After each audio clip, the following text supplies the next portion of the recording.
Hello, good morning. My name is Maxi, and I'm here today at Maxi's World. This is a podcast where we talk about philosophy and politics and see how we can educate our communities and ourselves to be more engaged in society. Today, I'm so excited to be here with Brother Bill Rehg at St. Louis University. He is a philosopher of argumentation, philosophy of social political discourse, and I'm really honored to be talking to you today about Habermas, who's one of my favorite philosophers ever. I like to call myself a neo-Habermasian. But yeah, can you give us a little bit more information about, one, who is Habermas? Well, Habermas is, I would say, one of the most prolific philosophers of the 20th century. He was born in the 20s, came of age right as World War II came to an end. He's German, and so a really formative moment for him was his discovery after the war of the horrors of the Nazi regime, which he had grown up under. But in hearing about the Nuremberg trials, and I suppose there was a lot of information about that coming out right after the war. He was just shocked. And so what really formed his philosophy throughout his whole life, I think, were two things. One was the need of Germany for moral and political revolution or conversion, even, and also the importance of communication. He grew up with a hair lip, underwent operations for that, experienced the difficulties and challenges of communication. So a lot of his entire philosophy, especially after the 60s, at the end of the 60s, he really shifted into a framework that was based on what he calls communicative action. So he conceives communication as an action, a social action, and so in which various forms of knowledge and truth are at issue. So in that sense, he is very amenable to the traditional philosophical view, emphasis on truth and justice.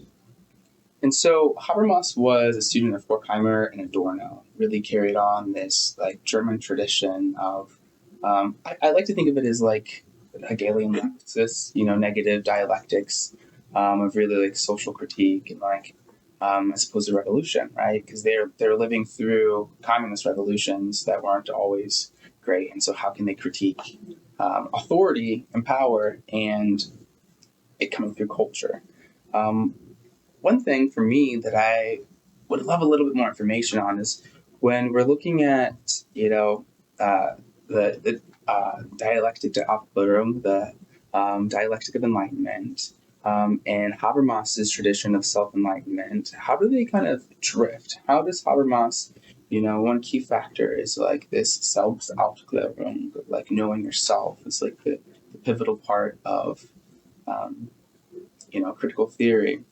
How does he differ kind of from Adorno and Horkheimer, and why is that an important liftoff or a tradition? Yeah, so Habermas's dissertation was actually on Schelling, and part of his interest in that dissertation had to do with the theological background of some of Schelling's ideas. And he only really got into what's known as critical social theory when he got a position at the Frankfurt School, in Frankfurt at the Institute for Social Research, the ISR, which was being run at the time by Max Horkheimer, and Theodor Adorno was one of the leading theorists in that institute. So he did, yes, actually that's when he really became acquainted with sociology. In terms of his relationship to those two thinkers, he's actually quite critical. He thinks that they actually reason themselves into a cul-de-sac. Their concept of reason and truth was essentially instrumentalist. Not that they thought that was great, but they didn't have really a sufficiently robust concept of reason to respond to the need for justifying the great concepts such as justice and equality and the like, freedom. So their view of Western rationality and dialectic of enlightenment is essentially one in which the dialectic leads to the triumph of instrumental reason. So Habermas, a big part of Habermas's project was to develop a more capacious conception of reason, which could encompass various modes of truth, not simply scientific, technological truths, but also moral truths and even truths about one's self-understanding, authentic self-understanding. So he doesn't use the word truth there, he uses the word validity to encompass the different kinds of statements we can make within these different realms or claims. So I can claim that, say, such and such is unjust, and so he's going to call that a validity claim, a claim to moral truth about justice. And there's a specific form of reasoning that can, is adequate to discovering what counts as justice, let's say. And so these validity claims, they're a key part of communicative action, correct? From what I understand, they're like the basic epistemic units that like have to be shared for like discourse to be connected. Is that kind of how you would see it, or how would you describe the validity claims and their importance to communicative action, reason? Yeah, I mean, one thing you can think of is when we communicate with each other, they're basically, I mean, Habermas will say, and this could be disputed in some cases at least, but I think in broad terms, I think it's fair to say that a lot of what we say to each other involves actually three different kinds of claims. Usually only one is prominent. So if I tell you that, say we're at a party and I say, well, there's more beer in the refrigerator, I'm making a claim to factual truth. There's beer in the refrigerator. What happens when I make that claim to you? So number one, I've kind of put myself into a relationship with you that, okay, now we both share this piece of information, and you can, you're going to also assume, though, that I'm not lying to you, right? So I'm also implicitly, at least, making a sincerity claim. I'm being sincere. This is what I believe, sincerely, that there's beer in the refrigerator. So that's the second one. And then I'm also assuming that, and this is less obvious, I think, in this particular example, I'm assuming that it's appropriate for me to be answering that question by telling you that. So if a 5-year-old child came up to me and asked me where the beer was, I'd to say, "Well, it's in the refrigerator. Go help yourself." I might, some people might say, "No, you should not have told that child to get beer." So it was inappropriate. So that's what Habermas would speak of in broad terms as a rightness claim. It's not right to be saying that to this person who is not the kind of information you should give to a 5-year-old child who wants to, have a beer. Now, of course, a kid might come back and say, "Well, no, I'm just getting it from my dad." Oh, okay, yeah. So this is ongoing in our everyday communication over and over again. And you can see that even if I state a simple truth to you, first of all, I'm establishing a relationship with you based on the fact that, or the assumption that now we share this information, right? So if you come back to me and see me telling someone else something different than what I told you, you've got reason to complain. So, so that's a kind of nutshell example of how these different types of claims or different kinds of knowledge, so knowledge about the factual world, knowledge about what it's right and wrong to say or to do, and knowledge about myself, my inner states, are all kind of intertwined in our ongoing conversations, particularly if we're engaged in cooperative relationships with people. If you're bargaining with somebody, you might be withholding things and so on. And so there are different domains where the kind of communicative relationships are somewhat different.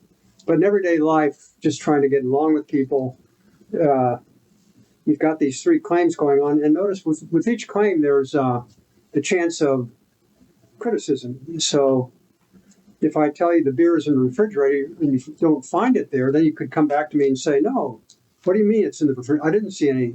Are you just misleading me? So you might wonder if I'm being sincere. Maybe you think I'm shifty or not trustworthy.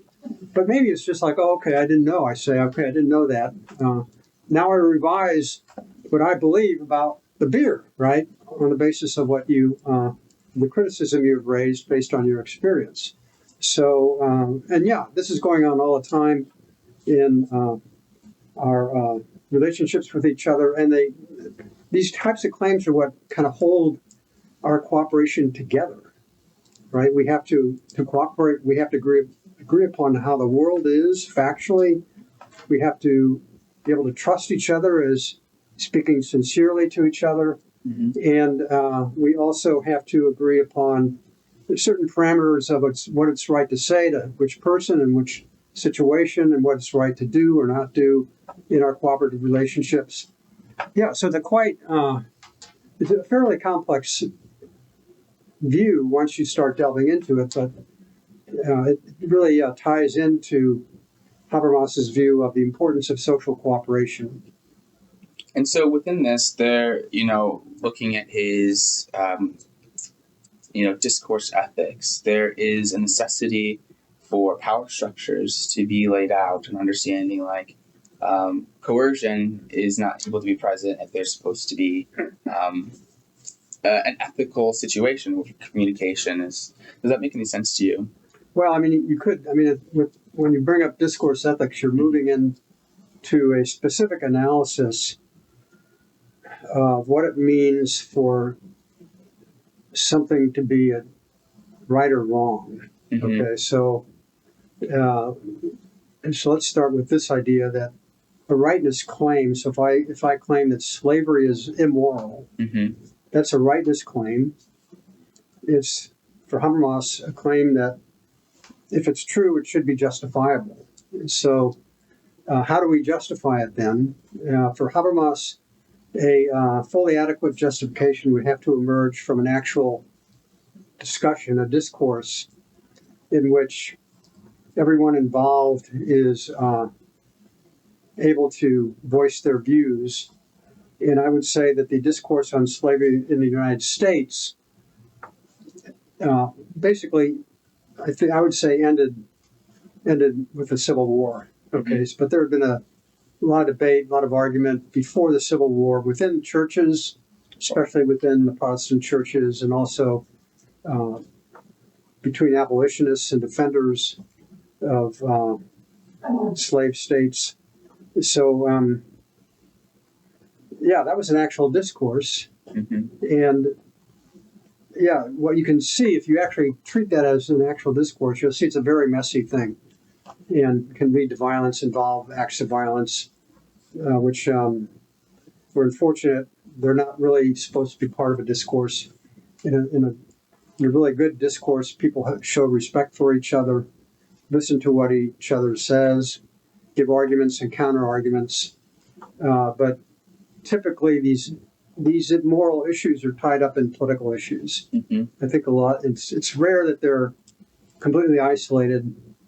If you go to, say, professional ethics, areas of professional ethics, you might have pretty isolated discourses over, how should doctors treat their patients and so on and so forth. But in a real full-scale discourse on what's just or unjust, typically that's going to be carried out in a more complex political context. It's going to involve power relationships, and the discourse is going to be far from perfect. So Habermas's ethical theory, his moral theory, is a very idealized one. And so the question is whether you can see in an actual discourse enough of the conditions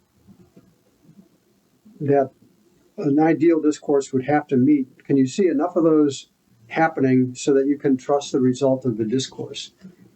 And so what that means, if you're trying to figure out what's right or wrong, it's not just a matter of me trying to figure it out. It's also a matter of me looking at what other people have been saying about it. And then also, in addition, looking at the venues, okay? These different opinions, what contexts were shaping their ability to speak sincerely? What contexts were shaping their ability to have full information and so forth and so on? So I might have a consensus emerge in a nation about something being right or wrong. But if I look at the conditions, I might say, well, this has been very distorted. One whole group never got to say what it thought. Okay, so how do we know that they're comfortable with this particular thing that we think is right? Yeah. So, do you think that discourse ethics could be kind of like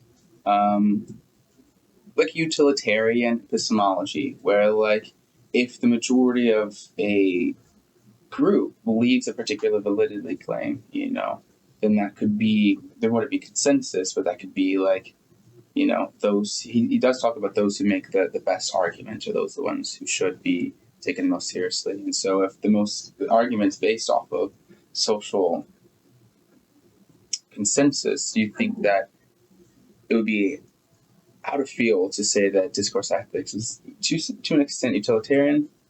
Well, discourse ethics does take consequences into account, but there are a couple things here. First of all, any actual consensus may or may not be an adequate justification for a view about what's right or wrong.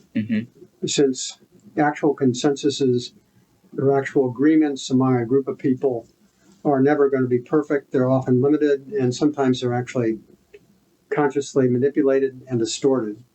So an actual consensus is not really the standard. At best, an actual consensus is a question that calls for further investigation. So how did the consensus arise? How inclusive is it? How well informed was the consensus? But what actually is the standard is kind of an idealized endpoint in which everybody's included and everybody's thinking reasonably as they can, has as much information as they can get. And so what you're doing, if you ever are confronted with a social practice that everybody agrees upon, say a social practice where it's assumed, for example, that companies don't have to pay women as much. So they're a long-term de facto practice in the United States. You could ask, well, okay, nobody seems to be complaining about it now. I suppose we're in the 1940s. Maybe some people are complaining, but nobody's hearing them. And so then you would ask these questions. Okay, well, wait a minute. Did we really even discuss this? Well, actually, there's been very little discussion of it. So there's really been not much discourse on this topic at all. So the fact that everybody seems to be okay with it is not an indication of anything, except that people are used to it, right? And maybe some are actually being actively ignored. So, so now that's not a utilitarian view. Okay, so utilitarian view would actually hold that the right thing to do is the thing that maximizes goodness in the world. Okay, and Habermas's view is that the right thing to do is the thing that treats everybody with respect as an autonomous or an independent, free person. Okay, so that means the right thing to do is what every person could reasonably consent to. And now people might consent because they like the consequences, but it's not the consequences that make it right or wrong, it's the consent. Okay? Yeah, so in the discourse itself, if you're carrying out a moral discourse, people are going to look at consequences, right? Do you think that within a Habermasian like discourse framework that someone with like neurocognitive developmental disorders, like linguistic ones or lexical ones, you think there could be ethical communication within those two parties? Like how would like a Habermasian like use his work of discourse ethics with someone who's, because he has a big focus on reason. He's a neo-Kantian. He really looks at like rationality as like the main point. And so if a person, an individual or a group has like problems rationalizing, how could Habermas's work kind of be applicable for that, for through the communicative action? I mean, really, there's always going to be a large, significant portion of the population that can't really take part in a reasonable discourse or meet the standards of a reasonable discourse for various reasons. Some might have ill will, so they're really not interested in the truth. Others might, well, children, for example, they're just not developed enough, don't know enough yet. And some may be mentally disadvantaged in some way. So, in a lot of cases, you can overcome those deficits with sufficient information and effort. In other cases, you simply have to find advocates. You need representation of those groups somehow. And that representation, then there's a question, well, how do you know you have adequate representation? I think there you simply have to do what you can, work on the basis of well-tested assumptions about what people in different situations tend to prefer, things like that. I think for me, my work, I've been looking at like how applicable is Habermas for these things. I think it's really like, I think it is super applicable. Like, how does the rationality of like a child or a person who's autistic or someone who's elderly, how do they rationalize reality in a way that like communication needs to be that vessel of like mutual understanding? And I think it's, when we're thinking about justice, like how can we ethically have like discursive relationships that are caring about the mentally varied people? And I really think that that's the key part of that, how we can use Habermas today. I think a lot of times we look at Habermas's work, and he was really big in the 20th century. And the last 5 years, 20 years, continental philosophy isn't as studied as much. And in America, we really look at analytic philosophy. And so there are analytic philosophers like Rawls who kind of had some similar theories of justice with Habermas, but they kind of disputed each other. In a famous, it was 94, was it, the article in the APA?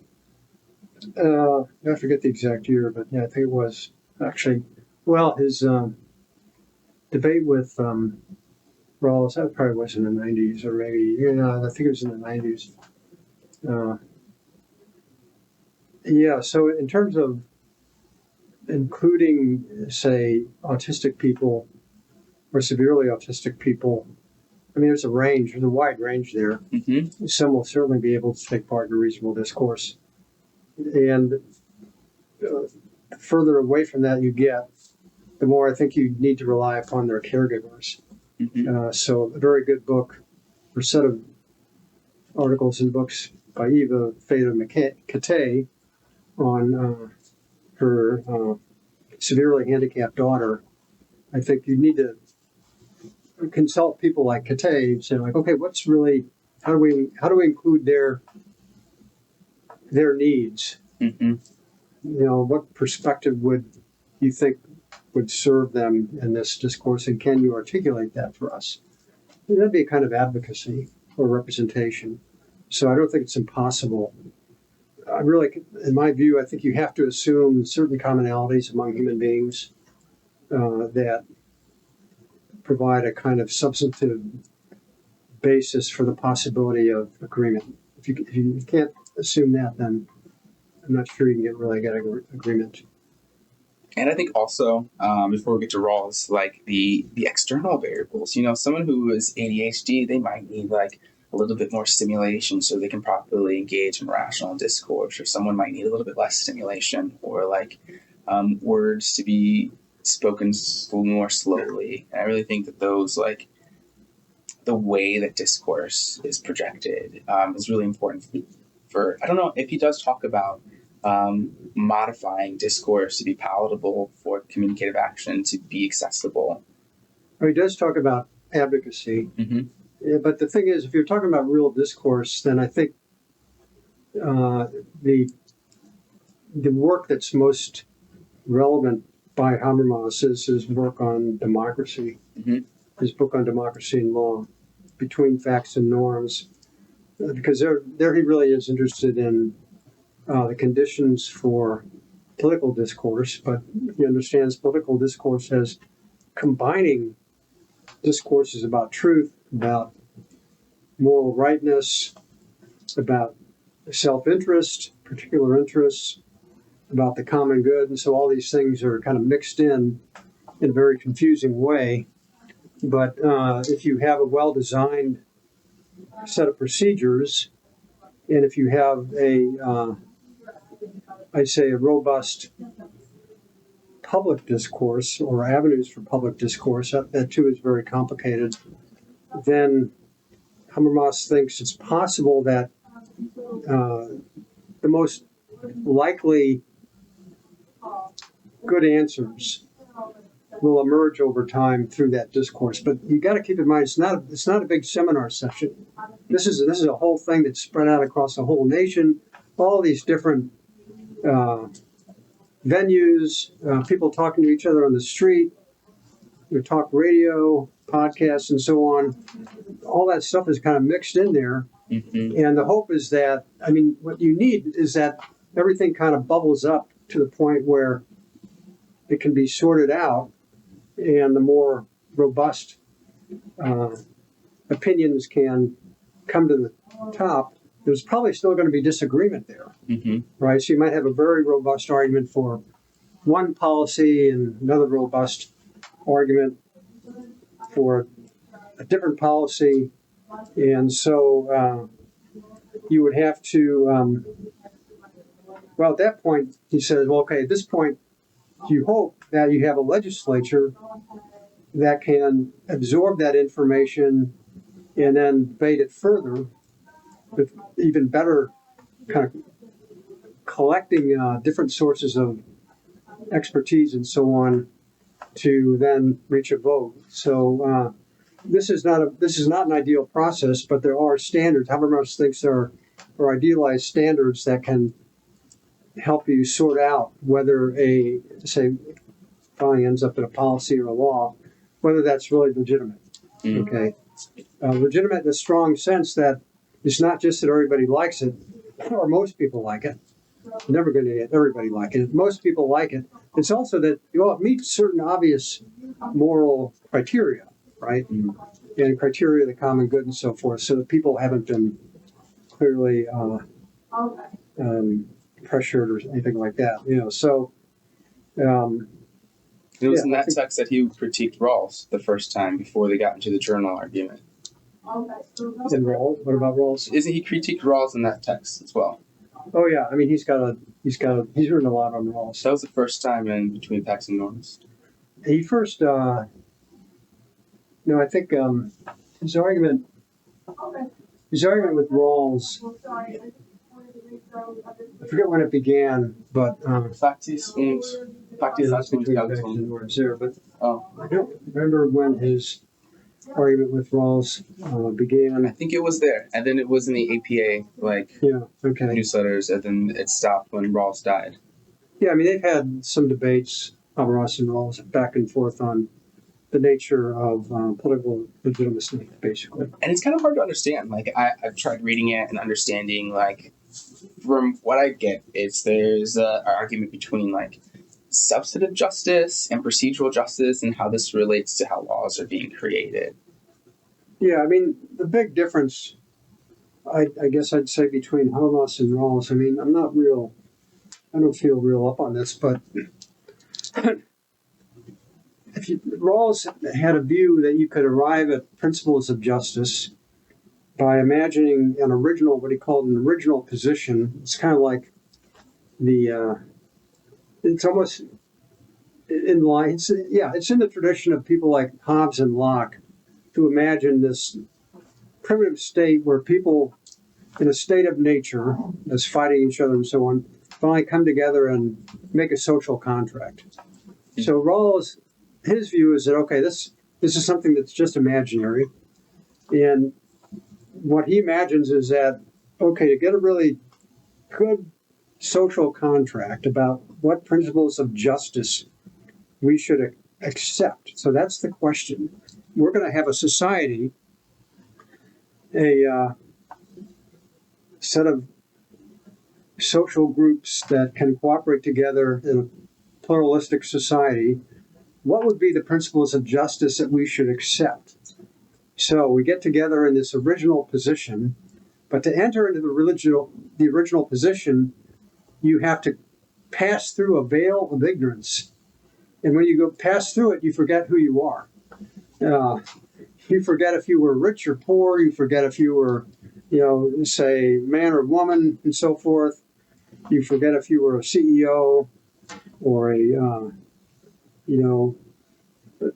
just a regular, say, cleaning woman. You forget all that, and now you're with all these people, and so you got to figure out, okay, what would be the kind of principles of justice do we want? Knowing that we don't know, once we leave this veil, we don't know where we're going to end up. We could be at the bottom of the ladder or the top of the ladder. So in that condition, Rawls thinks, the people would mainly want to avoid rules that disadvantaged them if they were in the lowest position, right? So if I'm in the lowest position, I want to maximize my chances for doing better, okay? And so he works this out, and he says, well, here's what we would get. Here's what people would agree to. So he thinks he can figure out what we would agree to under these conditions, right? So we'd agree to equal liberties and various rights, and we'd agree to systems of social cooperation, economics, and so forth that were to the advantage of the least off. So the assumption is that there are going to be some people who are better off and others who aren't so well off, simply because in a social system, given that pure equality is impossible and undesirable, some are going to end up better off and some worse off. But let's at least have it set up so that it's a greater advantage to the worse off than any alternative system. The Maxi rule. Yeah. He named it after me. Yeah. Yeah. So Rawls thinks we actually can come to agreement on that we should have. He's arguing for substantive principles, like here are these two principles of justice, and equality of rights and liberties, and then systems of production and distribution that are to the greatest advantage of the least off, okay? But still, they're going to create better off people anyhow. So Habermas thinks that is something that the theorists cannot do, that at best the political theorists can offer procedures that favor outcomes that are reasonable. Okay, so, I mean, he disagrees with Rawls on that point. And so his whole democratic model is very proceduralist. That is, basically a law is legitimate if it issues from procedures that make it reasonable to believe the outcome is one that is one all could accept. And that's discourse, right? Political discourse, yeah. So it's a kind of multi-dimensional discourse. Yeah, it's not just moral. Do you think that Habermas could be more relevant today? Like, how we're looking at, the rise of fascism in the United States and throughout the world. A lot of Habermas's work was about fascism. The Frankfurt School of Social Research was like, how do we use political philosophy and social research to understand how fascism shows up in people with, Adorno doing the F-scale research. And so thinking about the rise of fascism and mutual understanding and his communicative action and discourse ethics and the millions of other books he's wrote, because he's wrote a million, it feels like. How is he more relevant today? And why should people read Habermas? Well, I mean, the thing is, Habermas developed this whole theory before the rise of social media. And he has written on social media very recently. But I think his basic view, what he points out with the rise of social media is that you now have a lot of what he calls semi-publics. That is, the theory of democracy he developed presupposes what he calls a public sphere. So like a kind of arena in which, in the old days it would have been newspapers and TV and so forth, where information is exchanged relatively freely, opinions are traded back and forth in a way such that people have access to pretty much everybody else, right? It's public. It's a public sphere, not separate, distinct areas. Now, you do have areas such as science and so forth and law, so you do have these separate areas, but there are going to be at least some spokespersons from those areas are going to be putting forth opinions that they then go out into the public through newspapers and other public venues. But with the rise of social media, what basically has happened is that everybody can be their own newspaper in a way, okay? And without gatekeepers. So in the older model, these newspapers, television programs, so they were acting as gatekeepers. They're keeping out the more extreme views, the views that are based on falsehoods and misinformation.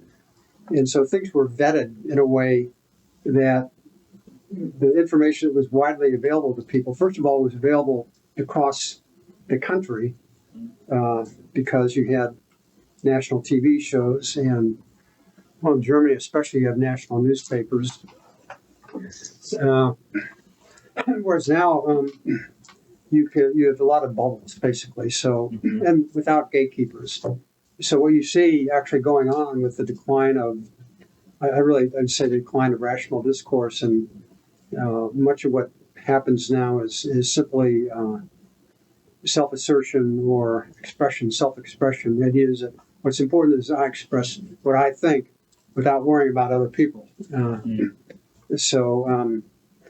also the anonymity, I think, that characterizes a lot of public expression is not been helpful at all. It means you're not really accountable for what you say. So, so in this context, I think really the kind of discourse that Habermas envisions is becoming increasingly impossible. So, his relevance really, I think the ideals that he sets forth are relevant. They remain relevant. But the conditions under which those ideals can be realized have changed so much that, his theory of democracy, I think, is probably would need massive revision if it were to find application today. So what do we do with his ideals? Like, I've read Theory of Communicative Action, Reason and Rationalization, the first one, a million times. And I feel like it seems to be, timeless, thinking about like discourse is built on, these foundations, and we need to have mutual foundations of understanding so that we can properly have discourse. That's a basic idea. And the way he puts together, Weber and Marx and Rousseau and Frege and Adorno and all of this, and creates a package of like, how can we, as like, I identify as a Marxist, and how can we as Marxists use language, understanding social hierarchy to change the world? And for me, I think it's useful, but it's really hard to see it's not being so applied as people would. Well, the thing is, there's also a really huge change which is accelerating, and that is the entrance of artificial intelligence into these discourses. So, frankly, at this point, I think it's unpredictable. I think what Habermas could offer maybe would be some touchstones for developing critiques of the current situation. But even there, the critiques have to engage the actual situation. And the actual situation at this point is changing so fast that it's not clear. Really, it's not clear right now. We're in a very unclear situation. Habermas's hope, what he's argued for quite a while, since the 80s, I guess, is that the nations of the world would gradually adopt more and more cosmopolitan points of view, and that eventually an organization like the United Nations would emerge that could actually meet global challenges. So the big wild card, I think, right now is that you have some global problems emerging that cannot be solved by individual nations. So insofar as nations are becoming more authoritarian, they're also becoming more split up, I think, and mutually antagonistic, lack of trust, and it doesn't bode well for being able to meet these global challenges. So at this point, there's really, I think, a need for some basis for hoping that this is just a phase. Yeah, I don't know if it's a phase. I think it's kind of scary. I do think that like thinking about like advocacy work, doing like activism, really going out to communities and talking about like gay rights or like Black liberation or theories of justice. I do think that for me, I've seen Habermas's work being really pivotal of being like how does another individual understand gender? How do they what is the semiotical relationship that they within their community have like created around this? Are they within their family? Are they them themselves? How do I understand that relationship with like particular signs and symbols? And how do I properly, how do I make sure that my communication is rationalized to them so that this advocacy work can be implemented? So how can we make sure these premises are agreed upon and the words within the premises so that we can get to like properly connected, mutual understanding, like conclusions? And for me, I think that's Habermas today for like activists and maybe evangelicists. So one thing that where you might find application of some of these ideas is at the local level. I mean, I think there, if you have people face to face, then there's a way in which you create a venue that's not fully determined by social media. And if people are working and talking face to face to each other, working together to solve a local issue, then some of those issues that are some of these tools that are developed by Habermas might be helpful. But at the national level and the international political level, it's harder to see. So we could be in a kind of regression phase, which Habermas, grants is possible, but human race can fall into it already has. It's probably doing it now. So it could be, that's what could be going on. But yeah, frankly, I don't think he has all the tools. I mean, given the way AI has developed and given the way that digital media have developed, he doesn't have the tools, theoretical tools yet for really working those into his overall vision of peaceful, reasonable cooperation. And so I guess my last question is, Habermas doesn't have all the tools. He does have some tools, and to make a nice garden, you need lots of different ones. I think justice is like a garden. We have to do a lot of different types of work. What other tools should we add to Habermas's work to ensure that we can be implementing justice in a more palatable way? Really, you need tools that can take into account the current situation, Mm-hmm.